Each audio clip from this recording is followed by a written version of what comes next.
idol, daghang salamat sa inyo nga karon na may nagpadala ng og message nga magpatudlo daw siya og love letter.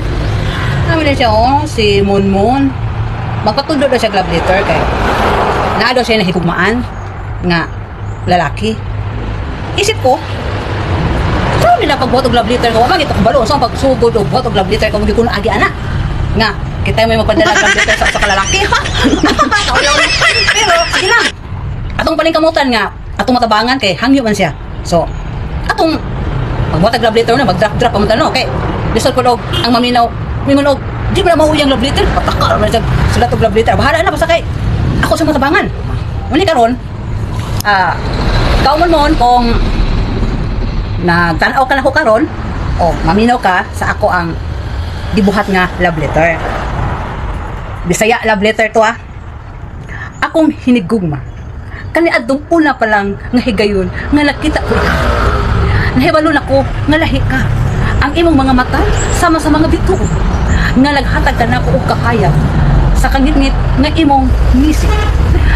Makapahimsog sa akong kala bisan sa pinakapait nga mga adlaw.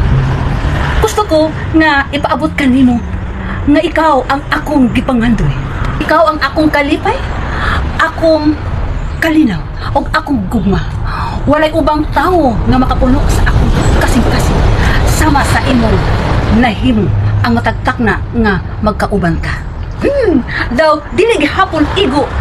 Gusto ko nga magpabilin sa imong kiliran hangtod sa kahangturan. Hinaot nga makita nimo ang akong tinuod nga gugma pinaagi sa akong mga pulong o binuhatan. Ikaw ra ang akong gipili o ikaw ra gihapon ang akong pili sa matag adlaw. Palangga di ka hangtod sa kahangturan imong hinigugma. So imo dayon sa baba isulat nimo ang ngalan niya sa ang imuhang tagaan. Mao na tuman ha.